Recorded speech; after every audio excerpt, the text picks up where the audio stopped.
अस्सलाम वालेकुम पीपल, कैसे हैं आप सब लोग। Welcome back to another episode of Anima. और आज हम लोग बात करने जा रहे हैं अर्ली स्कूल्स ऑफ साइकोलॉजी की।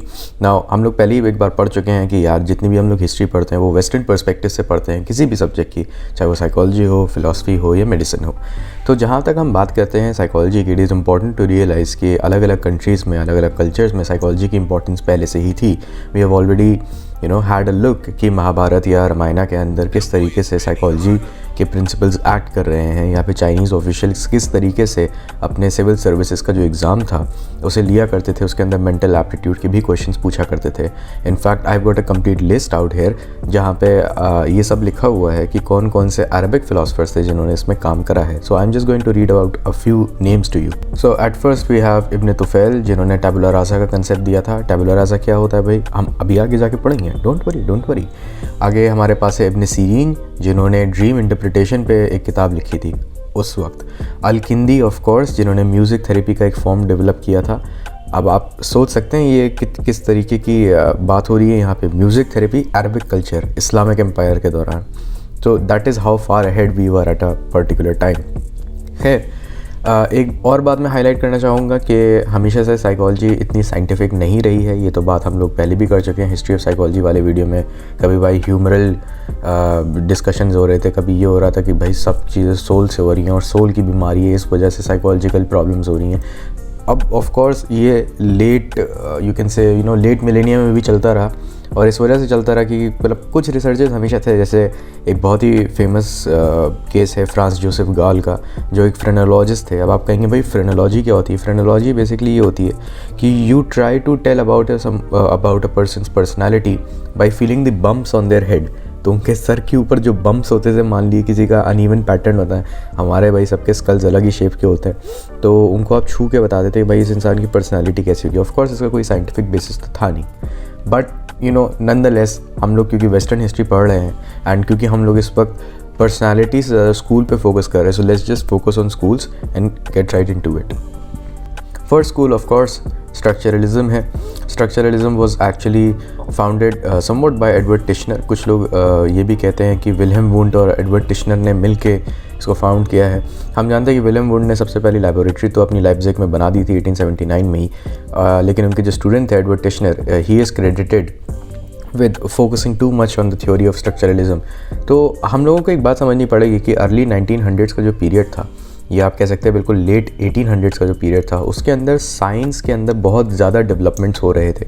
केमिस्ट्री और फिज़िक्स के अंदर बहुत सारे डेवलपमेंट्स होने की वजह से एडवर्ड टिश्नर और विलियम वुंड को एक बात जागी। उन्होंने कहा कि यार जैसे कि पीरियोडिक टेबल है ना, पीरियोडिक टेबल में सारे एलिमेंट्स जिस तरीके से महफूज हुए हुए हैं, उसी तरीके से हम लोग भी चुन चुन के माइंड के कंपोनेंट्स को डिसेक्ट करने की कोशिश करते हैं। हम लोग कोशिश करेंगे कि हम माइंड के सारे कंपोनेंट्स बना दें। उसके लिए ऑफ कोर्स इन्होंने एक ऑब्जेक्टिव इंट्रोस्पेक्शन की टेक्निक लगवाई, और उसके बाद हुआ ये कि ऑब्जेक्टिव इंटरप्रिटेशन आप चाहे जितना भी करवा लें, आप जितना भी कोशिश कर लें कि भाई हम ऑब्जेक्टिवली लोगों से कहेंगे अपने थॉट्स को ब्रेक डाउन करने की कोशिश करिए, इट्स नॉट पॉसिबल। हल्की सी सब्जेक्टिविटी तो हर जगह आ ही जाएगी। फॉर एग्जांपल वो लोगों से कहते थे कि आप ब्लू कलर को सोचिए और बताइए कि आपको कैसा लग रहा है, तो कोई इंसान कुछ बोलेगा। अब आपने जो ब्लू सोचा है ज़रूरी थोड़ी मैं भी वही ब्लू सोचूं। हो सकता है मैंने एक डार्कर शेड सोच लिया, हो सकता है मेरा पास्ट एक्सपीरियंस में ब्लू से कोई बहुत ही बड़ा डर रहा हो सकता है मैं पानी में डूबते डूबते बचाऊँ, मुझे तो नीली चीज़ से ही डर लग जाए, पता चला मैं तो बहुत ही नेगेटिव बोलूँगा। तो ये इसकी थोड़ी सी प्रॉब्लम आने लग गई थी।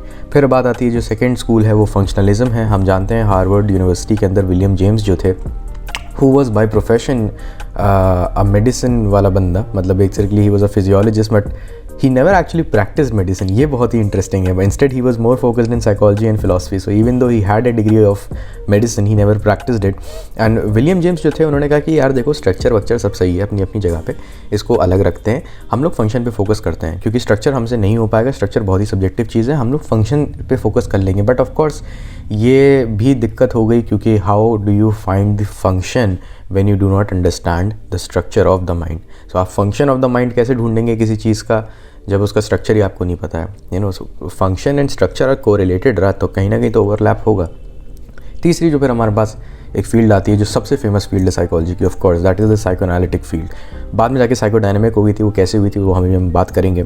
ऑस्ट्रेलियन बोल दिया मैंने, ऑस्ट्रियन न्यूरोफिजियोलॉजिस्ट आप बोल दें या न्यूरोसाइकोलॉजिस्ट आप बोल दें, whatever you want to call him, he is usually referred to as an Austrian psychiatrist actually. Sigmund Freud, the famous name, जिन्होंने पूरी की पूरी फील्ड एक तरीके से शुरू करी है ना। फ्रॉइड का क्या मानना था कि वो ये बिलीव रखते थे कि आपकी जितना भी बिहेवियर है ना वो सब अनकॉन्शियस डिज़ायर से बहुत ज़्यादा मोटिवेटेड है। उन्होंने एक अपनी प्रैक्टिस के अंदर एक चीज़ देखी थी कि हिस्टेरिया के जितने भी पेशेंट्स होते थे जिनको दिमाग का मर्ज़ था उस ज़माने में भी, जो पागलों की तरह एक्ट करते थे उस ज़माने के पागलों की, मतलब मैं उन्हीं के वर्ड्स कोट कर रहा हूँ, एक तरीके से यहाँ पे आपके सामने ट्रांसलेट कर रहा हूँ। तो उन्होंने ये देखा कि जब इन लोगों को बोलने दिया जाता है ना तो यार ये खुद सही हो जाते हैं। तो उनकी एक पेशेंट थी जिसके उन्होंने ट्रीट किया था, and her name was Anna O. Anna O is a pseudonym मतलब फॉल्स नाम।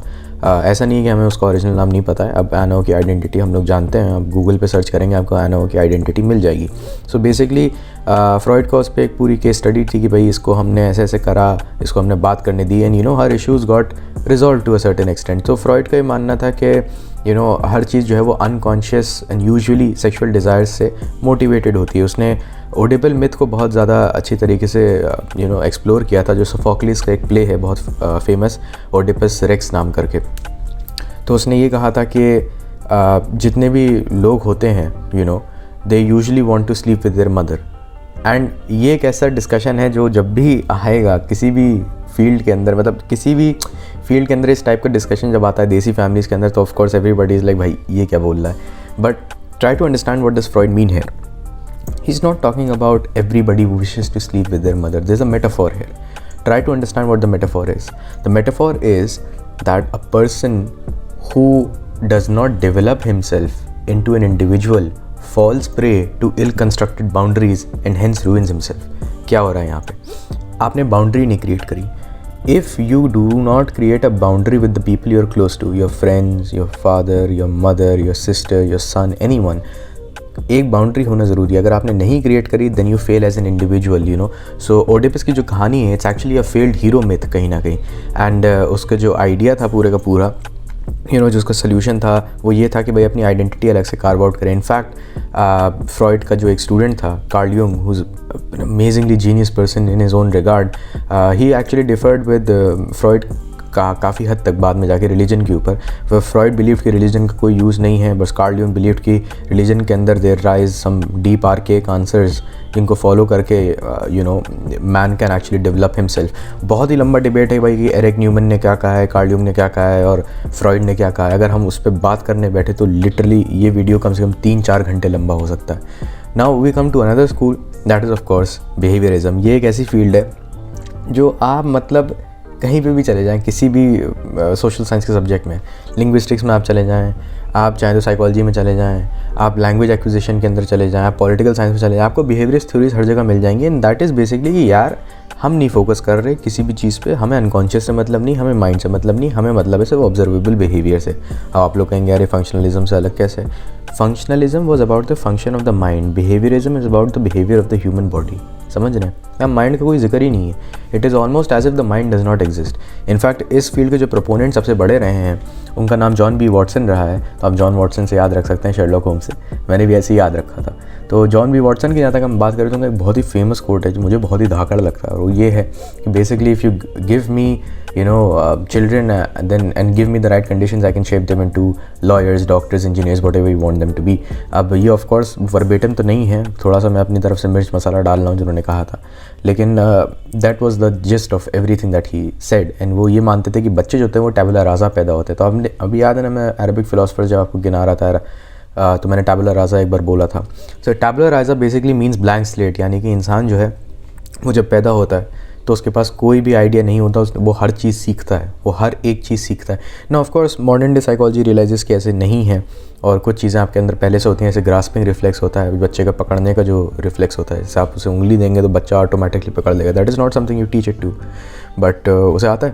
तो John Watson was a very famous proponent of this, but famous experiment जो इसके आप कहेंगे वो आइवन पावलोव का एक है, जो सलाइवेटिंग डॉग एक्सपेरिमेंट है कि उन्होंने देखा कि भाई घंटी बजाओ अगर कुत्ते को खाना दिए बगैर अगर तुम बजाते आ रहे हो और कुत्ते को खाना बिना दिए अगर आपने घंटी बजा दी तब भी उसकी सलाइवा निकलेगा। तो यानी कि उसने एसोसिएट करना सीख लिया, तो एक क्लासिकल कंडीशनिंग हो गई है, ये लर्निंग एक टाइप की हो गई है कि उसने पेयर कर दिया है कि भैया घंटी बजेगी तो मुझे खाना मिलेगा, इसलिए वो पहले से ही सलाइवेट करने लग गया है। इससे पहले भी एक बंदा था एडविन ट्वाइटमायर नाम करके, उसने पेटेलर रिफ्लेक्स पे एक बात देखी थी कि उसने देखा था कि आपको होता है ना, आपके घुटने पे मारो तो एकदम से आपका पैर ऊपर होता है, तो उसने देखा था कि अगर आपके सामने बार बार एक टॉर्च जलाई जाए ये आपके घुटने पे मारने से पहले, तो कुछ टाइम के बाद आपको जैसी टॉर्च दिखाई जाएगी तो बिना आपके घुटने पे मारे आपका पैर खड़ा हो जाएगा। तो ये उसने मतलब एक तरीके से आइवन पावलोव से पहले की स्टडी थी। B.F. स्किनर ने इस पर काम किया ऑपरेंट कंडीशनिंग पे, बिहेवियरिज्म के अंदर, कि भाई इंसान के जो खुद के एक्शंस होते हैं उनके जो कॉन्सिक्वेंसेस होते हैं वो किस तरीके से इन्फ्लुएंस करते हैं बिहेवियर को, कि बिहेवियर फिर से होगा या नहीं होगा, रीइंफोर्समेंट क्या है, पनिशमेंट क्या है, इसके बाद थॉर्नडाइक का किस्सा क्या है। ये सब बिहेवियरिस्ट स्कूल है और बिहेवियरिज्म इतनी बड़ी फील्ड है कि मतलब मैं कहूँगा कि साइको एनालिसिस के बाद अगर कोई बड़ी फील्ड है तो भाई बिहेवियरिस्ट स्कूल है, क्योंकि इसके अंदर भी बहुत सारा मटेरियल है। हाउएवर वी डू नो कि साइको एनालिटिक स्कूल जो है वो अब साइको डायनामिक स्कूल हो गया है और उसके अंदर काफ़ी जो थ्योरीज हैं वो ऑल्टर हो गई हैं। साइको एनालिटिक और साइको डायनामिक में मैंने कहा था कि मैं आपको डिफरेंस बताऊंगा, और डिफरेंस ये है कि फ्रॉइड की जो थ्योरी है वो सबकी सब साइको एनालिटिक मानी जाती हैं। साइको डायनामिक जो हैं वो फ्रॉइड के बाद जो लोग आए, जैसे कि मान लीजिए कार्ल यूंग आए, या फिर आपके एरिक एरिक्सन आए, कैरन हॉर्नी आई, या एडलर आए, ये सब लोग आए। इन लोगों ने जब अपनी थ्योरीज उसके अंदर ऐड कर दी तो वो साइको एनालिटिक से साइको डायनामिक हो गया। लेकिन उसके बाद जो दूसरा सबसे बड़ा स्कूल है वो मैं यही मानूंगा कि बिहेवियर स्कूल ही होगा। बट ये बात इज़ इम्पॉर्टेंट, इस बात को तवज्जो देनी चाहिए कि बिहेवियर स्कूल अब प्योर बिहेवियरिस्ट बहुत कम बचे हैं, बिकॉज वी अंडरस्टैंड कि भाई माइंड बहुत इंपॉर्टेंट है और ऐसा नहीं है कि हर चीज़ या तो अनकॉन्शियसली चल रही है जैसे फ्रॉइड बोल रहे हैं, और हर चीज़ ऐसी भी नहीं है कि पूरी तरीके से एनवायरनमेंट पे डिपेंड कर रही है, as per John B Watson. फिर एक हमारे पास आया the third force in psychology, this is known as the third force in psychology which was humanistic approach. और ये पैदा हुआ because people were very fed up from the monopoly of psychoanalysis and behaviourism, क्योंकि यही दो schools में लड़ाई होती रहती, तो ये तीसरा बीच में से निकल के आया कि अरे तुम दोनों चुप रहो, मैं अलग से निकल रहा हूँ। और ये ऑफ कोर्स एब्राहम मास्लो और कार्ल रॉजर्स का था। ये इंसान की इंटरनल एबिलिटी पे बहुत ज़्यादा फोकस करते थे। दीज गाइज बिलीव्ड कि भाई इंसान जो है वो खुद अपने आप का फुल पोटेंशियल रीच करने की कोशिश करना चाहता है, एंड साइकोलॉजिकल इंटरवेंशन का जो पर्पस होना चाहिए वो यही होना चाहिए कि वो इंसान को अपना फुल पोटेंशियल तक रीच करवा पाए। In fact Carl Rogers is famous to he is famously credited with the foundations of person centred therapy, even though we do find some mentions pass in the past as well, and this is going to be happening with all the theories। जब भी मैं कहूँ ना ये theory इसने दी है, ये theory इसने दी है, आप ये बात समझ लीजिए कि उसका जो जर्म है वो कभी बहुत पहले गया होगा। यही कहानी हर एक फील्ड के साथ है जो आप पढ़ेंगे, इसका जो जर्म है वो कहीं बहुत पहले था। He just sort of undid it and आपके सामने उसने ला के पेश कर दिया। जैसे कि फॉर एग्जांपल प्लेटो और हेराक्लाइटस की, जहाँ तक मुझे याद है, जो थ्योरी है उसका पूरा का पूरा आपको जो निचोड़ है वो आपको पार्मेनिडीज़ की थ्योरी में कहीं ना कहीं मिलता है, राइट। तो प्लेटो की पूरी थ्योरी में अगर आप हल्का हल्का से देखेंगे तो आपको पार्मेनिडीज़ की थ्योरी में दिख जाएगा। उसके अंदर मटेरियलिज्म भी, आइडियलिज्म भी है। खैर हम लोग फिलॉसफी के अंदर घुस जाएंगे अब यहाँ पे, तो वो अब नहीं करना है, हम लोग को ह्यूमनिज्म तक रहना है। तो ह्यूमनिज्म के अंदर बहुत सारी चीज़ें इस बात पे बेस्ड थी कि ग्रोथ एक्सपीरियंस होती है और कॉन्शियसनेस रेज करनी चाहिए, एंड एक इंसान के ऊपर इंसान की फ्री विल और विल पावर के ऊपर बहुत ज़्यादा फोकस होने लग गया, because people were very very fed up कि भाई हम अपने आप को कंट्रोल ही नहीं कर सकते, या तो हम एनवायरनमेंट का प्रोडक्ट हैं या फिर हम अपने अनकॉन्शियस डिज़ायर का प्रोडक्ट हैं। यार ये क्या बात हो रही है, ये तो बहुत ही गलत बात है। तो इसी वजह से ह्यूमनिस्टिक अप्रोच एकदम से बहुत ज़्यादा फेमस हो गई। इसके बाद आपने नाम सुना होगा Maslow scale of hierarchy of needs का, राइट, कि पहले फिजियोलॉजिकल आती हैं, फिर अलग सेफ्टी टाइप की आती हैं, और फिर सबसे ऊपर जो पिरामिड पे होता है वो आपके आती हैं क्या कहते हैं, दिस योर सेल्फ एक्चुअलाइजेशन। जब आप अपना जब आप इंसान कामिल बन जाते हैं, अगर मैं इकबाल की लैंग्वेज में कहूँ, मैं थोड़ा सा साइड दूंगा और मैं यहाँ पे पूरा का पूरा वो डाल दूंगा मास्लो की जो पूरा स्केल है, हायरार्की है जो पूरी की पूरी, ताकि आप लोग उसे आराम से देख पाएँ। Anyway, now the final one that we are going to be talking about is the cognitive perspective. And cognitive perspective I really like because things come full circle. हम लोग कहाँ से शुरू हुए थे, आपको याद है? हमने शुरू हुए थे स्ट्रक्चरलिज्म से, कि भैया माइंड जो है वो किस तरीके से स्ट्रक्चर्ड है। हम लोग इस चीज़ से शुरू हुए थे। कॉग्निटिव पर्सपेक्टिव क्या करता है, वो ये स्टडी करता है कि माइंड जो है वो परसीव कैसे कर रहा है चीज़ें। अब आप खुद सोचिए, माइंड जब परसीव कर रहा है तो क्या माइंड परसीव कर रहा है या माइंड ब्रेन के अंदर जो स्ट्रक्चर्स है वो परसीव कर रहे हैं? तो एक तरीके से हम एक न्यू स्ट्रक्चरलिस्ट फिलॉसफी में आ गए, राइट। हम एक न्यू स्ट्रक्चरलिस्ट फिनोमिना के अंदर फाइनली जाके एंटर कर चुके हैं कॉग्निटिव पर्सपेक्टिव में, जहाँ पे now we are talking so much about computers, black box theory क्या है, right, how do we interpret things. Cognitive psychologist कितना ज़्यादा उसको पढ़ते हैं, क्या कहते हैं, कंप्यूटर्स को, ये बात हम लोग बाद में जाके डिस्कस करेंगे।